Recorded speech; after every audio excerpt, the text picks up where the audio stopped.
I'm writing this because I need someone to understand what I did, even if they never believe it. My name is Victor Lang, and for 19 years I've been the county coroner for Millstone Creek.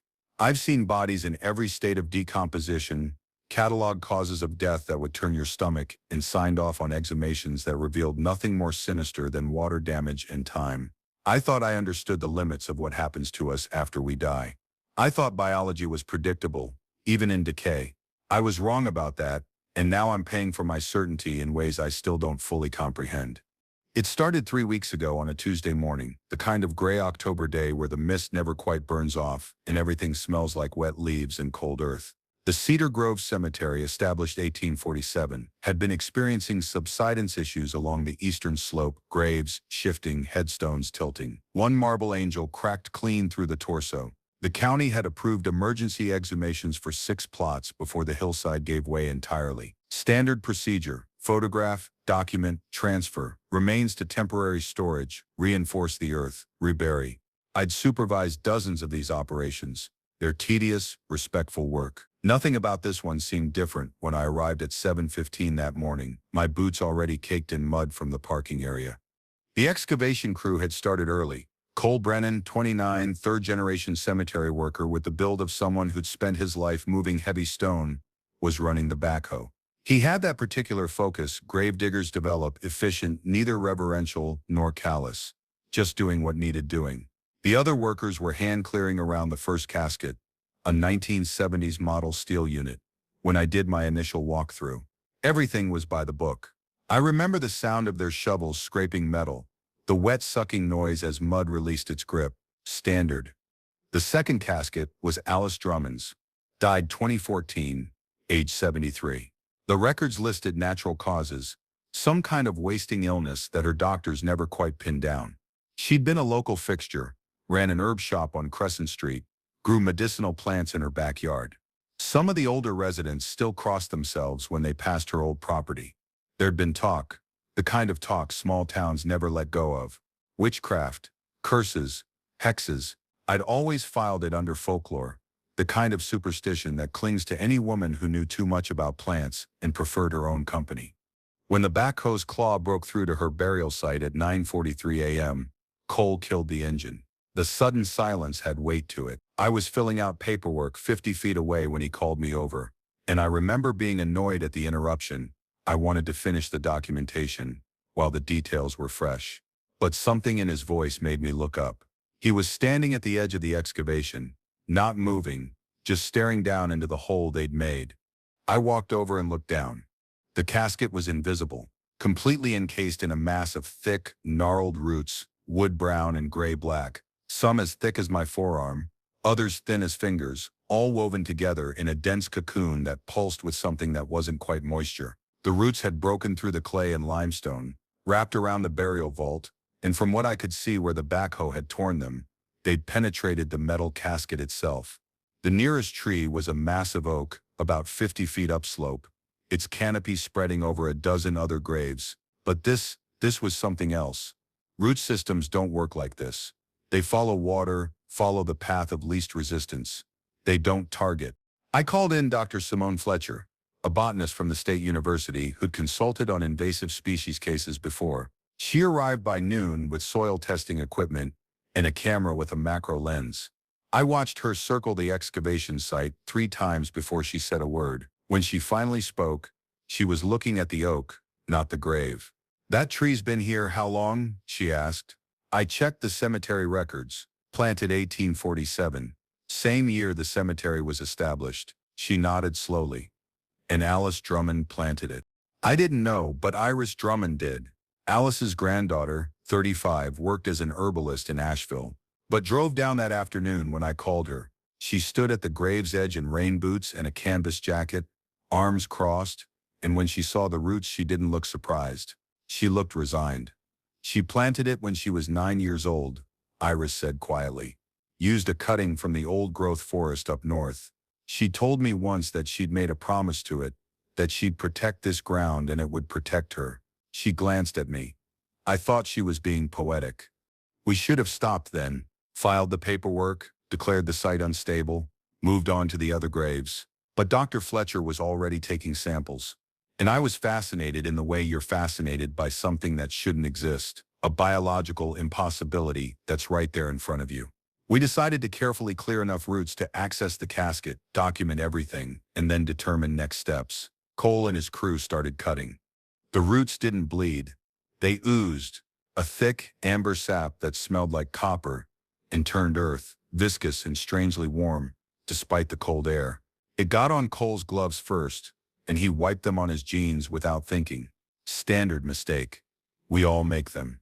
By 3 p.m. we cleared enough to see that the roots hadn't just wrapped the casket, they'd grown through it. The metal was corroded in perfect circles where the roots had entered, and through the gaps we could see bone wrapped in wood. Alice's skeleton was threaded through with root systems, woven through her rib cage, coiled around her femurs, growing through the hollow spaces where her organs had been. In the pattern, Dr. Fletcher photographed it from every angle. The pattern wasn't random. The roots formed symbols, geometric shapes that repeated across the body. Protection sigils, Iris called them. Her voice was shaking. Father Gabriel Torres arrived around 4:30. Someone from the cemetery office had called him, though I never found out who. He was in his 60s, gray-haired, wearing work clothes under his collar instead of vestments. He looked into the grave for a long time, then asked Iris something in Spanish. She answered, and he nodded. "We should rebury her," he said to me. "Now, before dark." But Dr. Fletcher was insistent. She needed time to study this, to understand how it was possible. And I agreed with her because I'm a scientist, because impossible things demand explanation. We worked until the light failed, documenting, photographing, taking samples. The sap kept oozing, pooling in the bottom of the excavation. By the time we packed up at 7:15, Cole was scratching at his hands. The skin where the sap had touched him was red, raised, hot to the touch. I told him to wash it thoroughly, to see a doctor if it got worse. He nodded, but his eyes were unfocused. He kept looking back at the grave. That was Tuesday. On Wednesday morning, the oak tree's leaves started turning black. Not brown like autumn black, like they'd been burned from the inside. By Thursday, half the tree's canopy was dead, and Cole Brennan checked himself into the ER with a fever of 104 and lesions on his hands and forearms. That looked like, I saw the photos, that looked like the same symbols we'd found on Alice's bones. Aggressive fungal infection, the doctors said, unknown strain, not responding to standard antifungals. Friday, 2 more workers who'd touched the roots were showing symptoms. Dr. Fletcher called me at 6 a.m. Her voice tight. "Victor, those roots aren't from that oak. The cellular structure is wrong. The growth pattern is impossible. It's like they're—" She paused. "It's like they're being directed, grown with intention.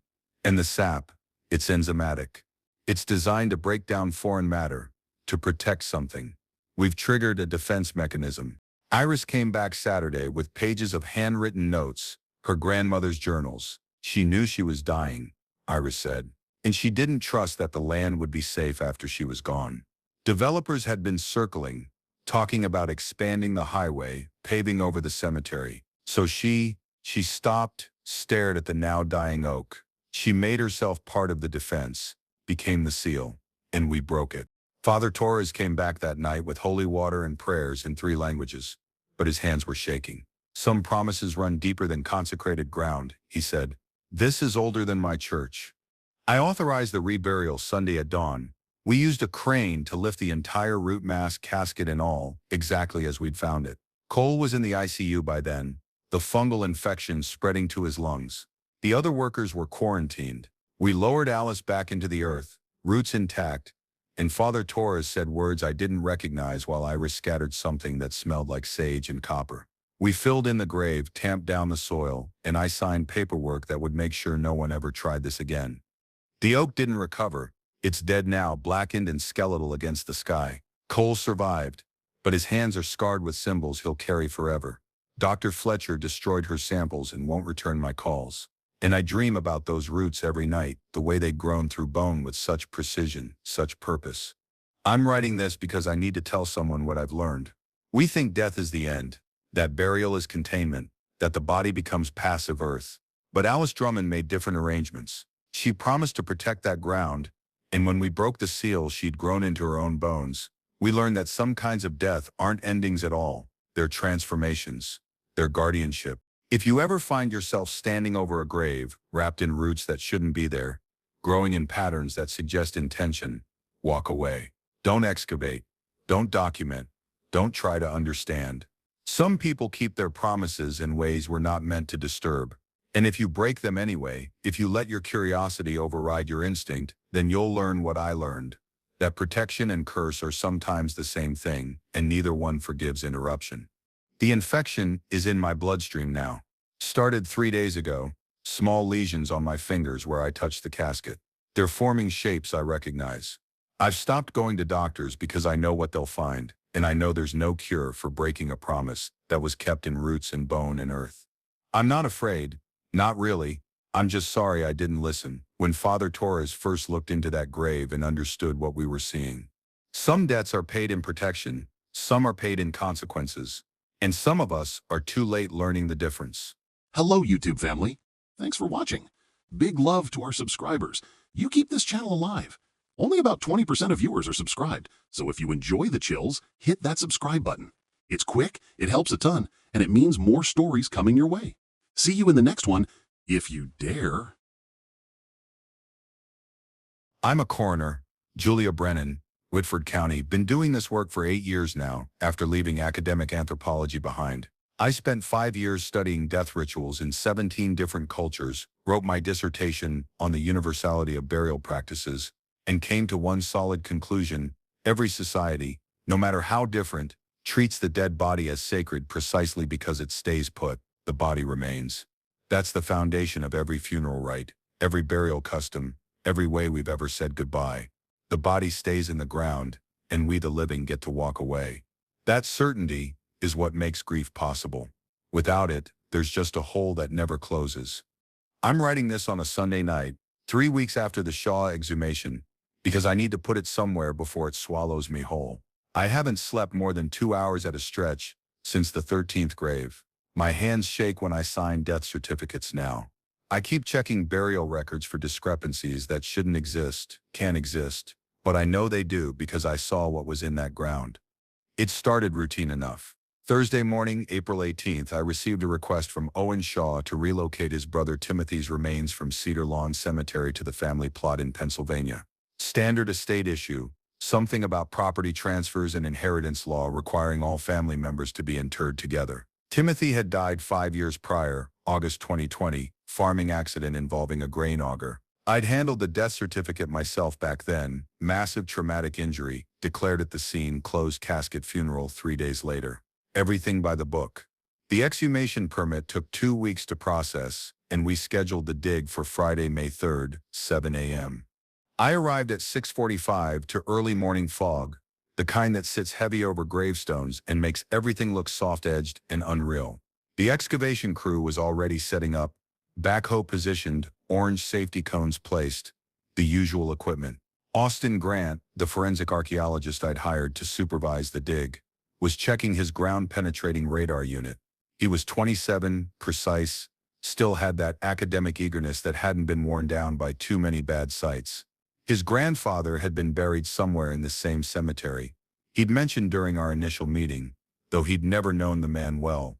Owen Shaw arrived just after 7, a man in his 50s with the weathered look of someone who'd spent his life outdoors. He stood about 20 feet back from the grave, hands in his jacket pockets, not speaking. I'd seen that posture before. Family members who needed this done but didn't want to watch it happen. I gave him the standard talk about process, timeline, respect for remains. He nodded without really listening. The backhoe operator started at 7:15. The soil was dense clay, gray-brown, and waterlogged from spring rains. The mechanical scraping and beeping backup signals filled the cemetery, breaking that particular silence graveyards always have. By 8:30 they'd reached the vault, concrete, standard model, showing no visible damage or disturbance. We used hand tools for the rest, carefully clearing dirt from around the seal. Everything looked correct. The funeral home seal was intact. The concrete showed no cracks or evidence of water intrusion. Austin was taking photographs, documenting every stage. This was exactly how it was supposed to look. We lifted the vault lid at 9:12 a.m. I remember checking my watch because I was already thinking about the next appointment on my schedule. The coffin inside was a steel bronze Batesville model, mid-range price point, exactly what the funeral home records indicated. The seal was unbroken. No rust, no deterioration, no sign that anyone or anything had disturbed it in 5 years. Austin ran his hands along the edges, checking for tool marks or pry points. Nothing. Owen had moved closer, watching now, his face unreadable. I had the crew bring in the portable lift to raise the coffin. Standard procedure. We transport it, sealed, re-enter it sealed. No need to open it, but Owen stopped us. "I need to see him," he said. His voice was flat empty. "Before we move him, I need to see that he's really in there." I explained that wasn't standard protocol, that the coffin had been sealed at burial, and there was no reason to believe anything was wrong. But he kept insisting, and legally, he had the right as next of kin. So I called the funeral home to send someone to break the seal properly. We opened it at 10:43 a.m. The coffin was empty. Not disturbed, empty. The white satin lining was pristine, smooth, showing no sign that a body had ever rested there. No fabric compression, no staining, no residue, no bones, no decomposition matter, no clothing fragments, nothing, just perfect, untouched white satin and the faint smell of cedar and metal. I stared into that empty space for a full minute before my brain could process what I was seeing. Austin was already checking the serial numbers on the coffin interior against his records. They matched. This was Timothy Shaw's coffin, sealed in August 2020 by Rose Hill Funeral Home, logged into Cedar Lawn Cemetery's records, with witness signatures and photographic documentation. The funeral director's seal had been intact when we opened the vault. Owen made a sound I won't forget. Something between a laugh and a sob. "He told me," Owen said. "Tim told me it would work." I thought he was insane. I sealed the site immediately and called Detective Natalie Brooks, who'd worked with my office on suspicious death investigations before. She arrived within the hour, a sharp-eyed woman in her early 40s who'd seen enough of the worst humanity could offer that nothing much surprised her anymore. But when she looked into that empty coffin, I saw something flicker across her face. Recognition, maybe, or confirmation of something she'd suspected. "The Ascension Collective," she said quietly. She was looking at Owen when she said it. He nodded. Over the next 6 hours, sitting in my office with coffee, going cold on the desk between us, Owen told us about his brother's final 2 years. The cult had operated out of an abandoned industrial complex north of the county line, small group, maybe 30 members at peak, led by a man named Leonard Pike. They believed in something they called spiritual extraction, the idea that consciousness could be separated from the body before death, prepared, and then relocated. Bodily resurrection wasn't about the flesh rising, it was about vacating the flesh entirely, leaving it behind like an empty house. Timothy had become obsessed with it after his wife died.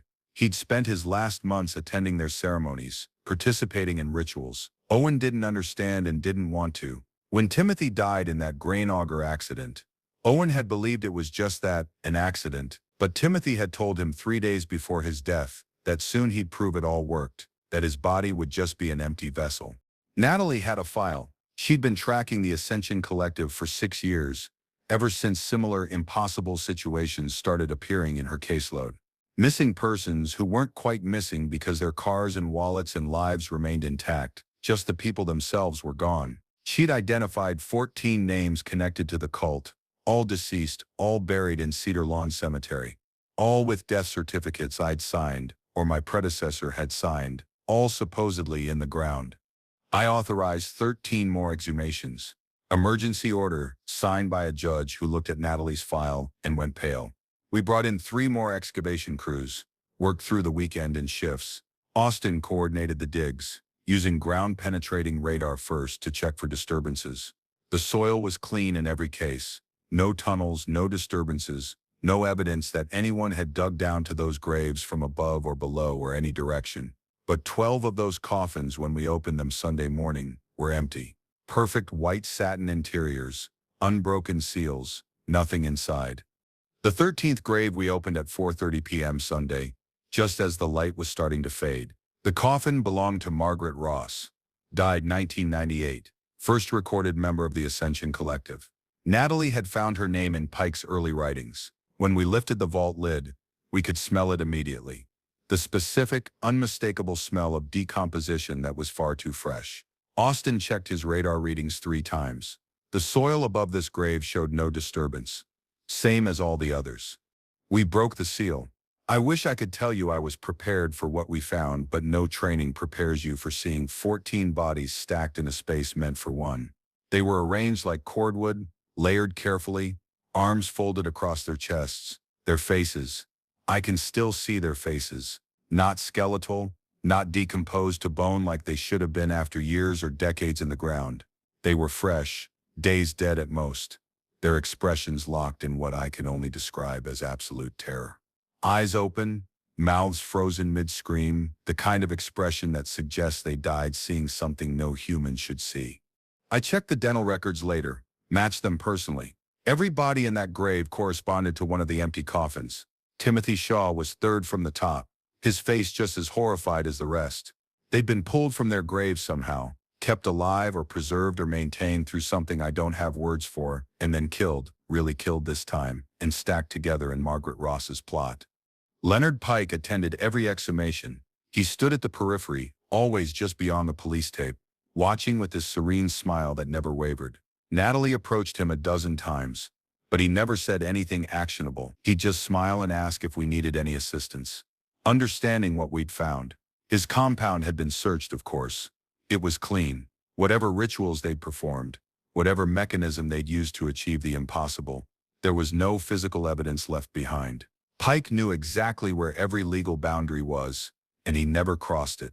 Austin left the county the day after the final exhumation. He didn't give notice, just packed his equipment and drove away. I found out later his grandfather was one of the 14. He'd known somehow or suspected, and he'd needed to see for himself. I don't judge him for leaving. I wish I could do the same. I filed my report as unexplained death circumstances. Ongoing investigation. Natalie filed hers with every detail documented. The FBI took copies. So did the state police. And nothing happened.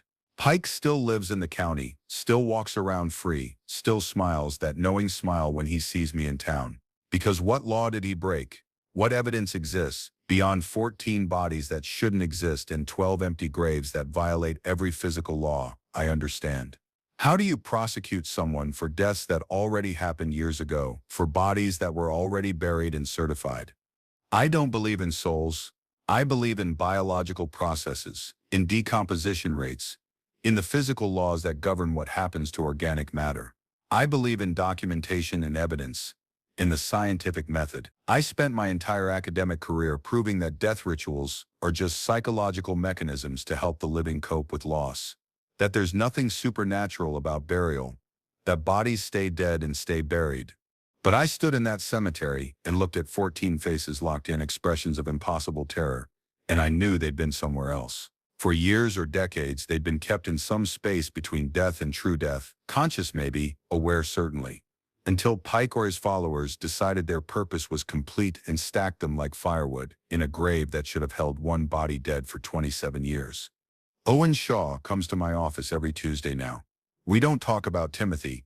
We just sit across my desk and drink coffee and exist in the shared knowledge that his brother's last words were true. The body is just a vessel, and something found a way to keep those vessels inhabited long after they should have been empty. I still sign death certificates. I still authorize burials, but I check the cemetery logs obsessively now, looking for patterns, for names that connect to anything that might suggest another collective, another group that thinks death is negotiable. Because the worst part isn't that it happened. The worst part is that Leonard Pike is still out there, still smiling, still utterly untouchable by any law that matters. And I have no idea how many more graves in my county are empty, or worse, how many more are waiting to be filled with bodies that should already be buried elsewhere. If you've stayed with me this far, if you've read this whole thing, then you understand why I can't just file this away and move on. Share this if you can. Comment if you've seen something similar.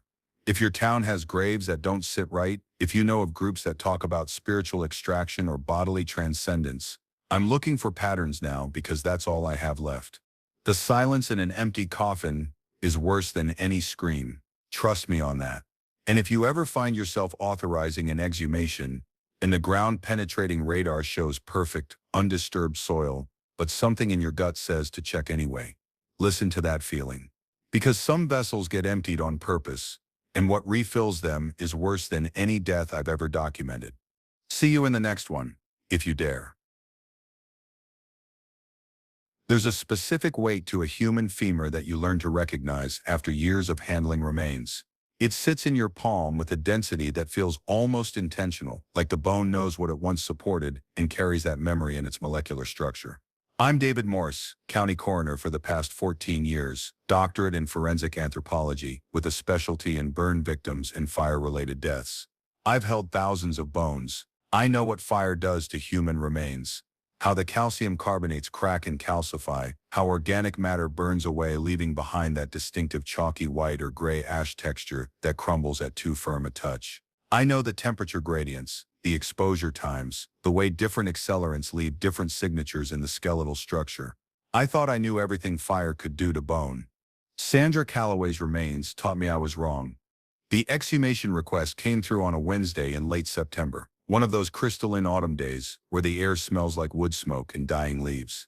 The insurance company had filed a routine investigation into a house fire claim from 13 months prior. Sandra Calloway, aged 41, and her husband Anthony had both died in the blaze. Anthony had been cremated within 72 hours per his documented wishes. Sandra had been buried at Frankfurt Memorial after what the funeral home records described as a closed casket service due to the severity of fire damage. The insurance company wanted independent verification of the cause of death before releasing a substantial policy payout to the surviving son. Standard procedure. I'd supervised probably 40 similar exhumations over my career.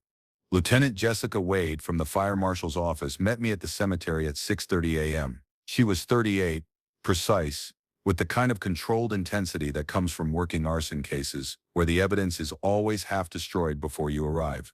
She'd investigated the original fire residential structure, older colonial in the Whitfield neighborhood, accelerant patterns that suggested deliberate ignition, but nothing definitive enough to rule it arson. Something about that scene never sat right, she told me, while the excavation crew set up their equipment. The burn patterns were too uniform, too complete, like the fire knew exactly what it wanted to consume.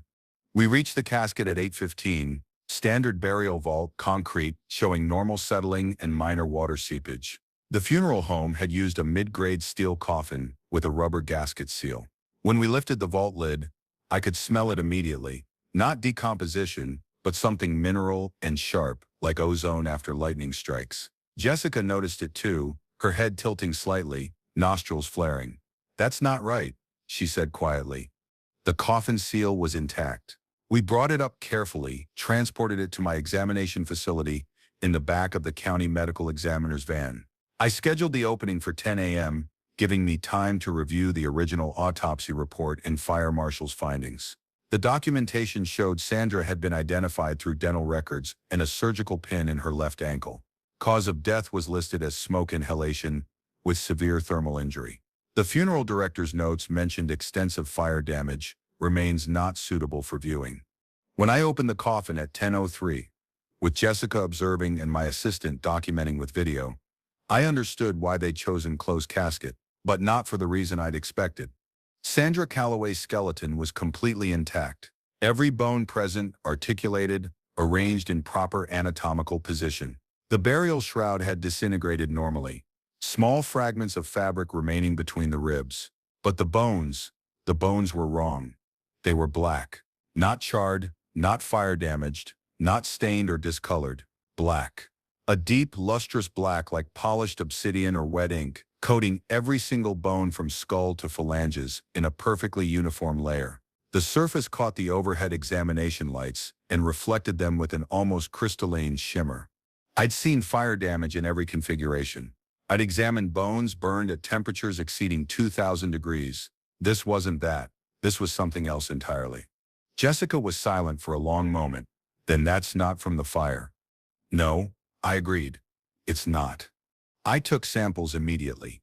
Small sections from the femur, tibia, and ulna, using a diamond blade saw because nothing else would cut through whatever that coating was. The bones themselves appeared structurally normal underneath. But that black layer was harder than enamel, maybe 2 millimeters thick, fused to the cortical bone like it had been grown there rather than applied. I sent samples to 3 different laboratories, including one to Dr. Ian Sullivan at the State Materials Science Facility. Ian was 55, had analyzed everything from space shuttle tiles to industrial polymers. And when he called me 4 days later, his voice had a quality I'd never heard from him before, uncertainty bordering on fear. "David, what exactly did you send me?" he asked. "You tell me," I said. "It's crystalline carbon, but the molecular structure, it's not graphite, it's not diamond, it's not any fullerene or carbon nanotube we've synthesized. The lattice arrangement is too complex, too ordered. This isn't naturally occurring, and it's not manufactured either because there are no tool marks, no deposition layers, no evidence of any external process. It's like it grew this way, like the bone tissue itself was converted into this structure from the inside. What temperature would that require? That's the thing. You can't do this with heat. Heat breaks carbon bonds, doesn't rebuild them into new configurations. This would require," he paused. "I don't know what this would require. Pressure, maybe, but sustained and somehow selective, or a catalytic process we don't understand. David, I've shown this to 4 colleagues without telling them where it came from, and every one of them thinks it's non-terrestrial." I drove out to see Caleb Calloway that afternoon. 16 years old, living with his aunt Meredith Stone in a rental house on the east side. Meredith answered the door, 48, Sandra's older sister, with the kind of exhausted wariness that comes from raising a traumatized teenager who isn't yours. Caleb sat on the living room couch, silent, dark circles under his eyes, hands folded in his lap. When I explained why I was there, that we'd found anomalies in his mother's remains, something flickered across his face, not surprise, recognition. "She knew," he said quietly. "She knew something was wrong with her. For months before the fire, she kept saying she could feel it, burning from the inside. She'd wake up screaming about flames under her skin, about her bones turning black. We took her to 3 different doctors. They said it was anxiety, prescribed medication, but she wouldn't take it. She said she needed to stay aware, to see it coming."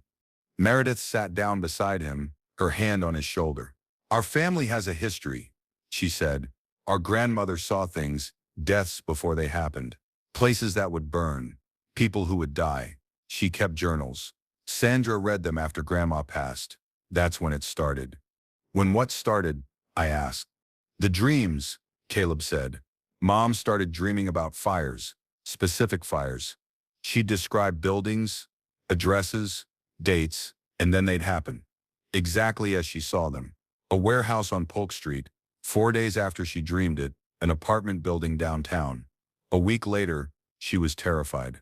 She went to someone, a fortune teller, or psychic, or something, about 6 weeks before she died. When she came back from that visit, she was worse. She stopped sleeping, stopped eating, just kept writing in this notebook, filling pages with dates and addresses and names." "Where's the notebook now?" I asked. "Burned in the fire," Meredith said, "along with everything else." I obtained court orders to examine Sandra's dental records. Her dentist, Dr. Philip Torres, provided the original X-rays and molds. I took Sandra's skull to my lab and examined it under every spectrum of light I had available. Under standard LED, the teeth appeared normal. Under UV, they lit up like a manuscript. Microscopic writing, etched into the enamel of every tooth, incisors, molars, bicuspids, and letters so small, I needed a scanning electron microscope to read them clearly. Names, addresses, dates, detailed descriptions of fires that hadn't happened yet. I documented 17 separate incidents, each with a location and timestamp ranging from 2 weeks to 6 months in the future. One of them was scheduled for that Friday, 4 days away. The address was 1847 Blackwood Avenue, apartment 3C. The name listed was Teresa Vance. The description read, electrical fire, kitchen outlet, 11:47 p.m., 1 fatality. I ran the name. Teresa Vance was the fortune teller Sandra had visited, or she had been. Teresa Vance had died 3 years ago, cardiac arrest, buried at Oak Hill Cemetery. But the apartment at 1847 Blackwood was still registered to her estate. I contacted Jessica, and we drove out there Thursday evening with a fire inspector and a building code officer. The apartment was abandoned, utilities disconnected, But when the inspector checked the electrical panel, he went pale. This entire system should have failed years ago, he said. It's a fire waiting to happen. The wiring behind this kitchen outlet is so degraded. He stopped, checked his watch. You said this was supposed to happen tomorrow night at 11:47. According to the writing, I said. Then it'll happen exactly then. This kind of failure is predictable down to the hour once decay reaches a certain threshold. We evacuated the building, disconnected the power, and Friday night passed without incident. But 16 other predictions were still etched into Sandra Calloway's teeth. I've spent every day since trying to decode them, to get ahead of them, to understand what happened to her in those final weeks. Because something transformed her. Something took a terrified woman who dreamed of fires and turned her bones into a warning system. A catalog of future deaths burned into her body at a molecular level. Dr. Sullivan calls me twice a week now, asking if I've found anything else, if there are more samples.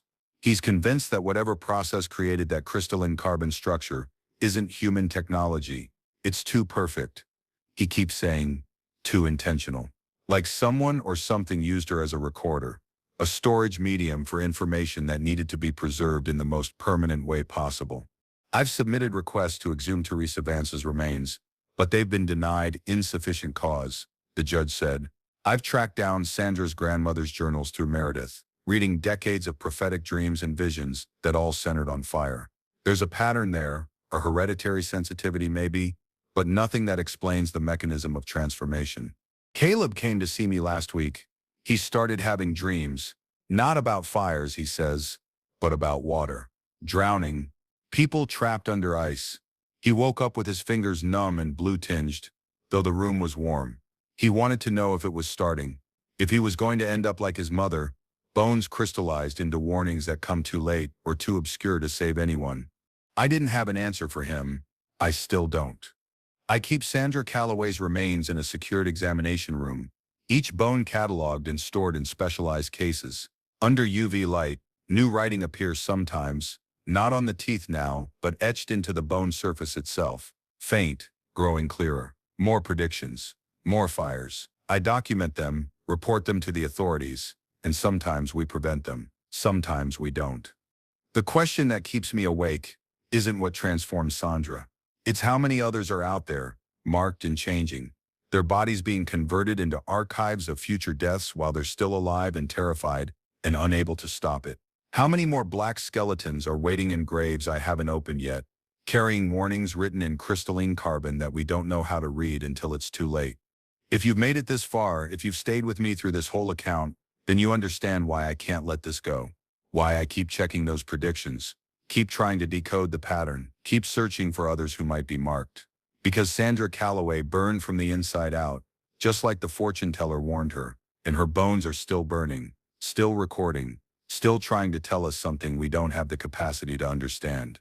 I'm a scientist. I deal in evidence and methodology and peer-reviewed analysis, but I'm holding bones that shouldn't exist, reading warnings written in a language we didn't create, and watching a 16-year-old boy's fingers turn blue with cold in a heated room. And all I can do is document it, measure it, try to stay ahead of the predictions etched into enamel and crystalline carbon. The blackness spreads. That's what I haven't told anyone else yet. Under the microscope, at the molecular level, I can see it. The carbon structure is still growing, still converting bone tissue, even though Sandra's been dead for 13 months. It's slower now, but it's not stopped. And if it can continue after death, then what was it doing while she was alive? What is it doing now? In whatever others are marked. Some questions don't have answers. Some investigations just spiral deeper into impossibility. But I keep Sandra's bones in my lab, keep checking them under UV light, keep documenting the new predictions that appear like messages from something that sees further and clearer than we ever could. And I wait for the next prediction to come true, wondering if this time we'll be able to stop it, or if we're just reading the inevitable one bone at a time. The weight of that femur in my hand hasn't changed, but what it means, what it represents, that's something I'll carry for the rest of my life, however long that turns out to be.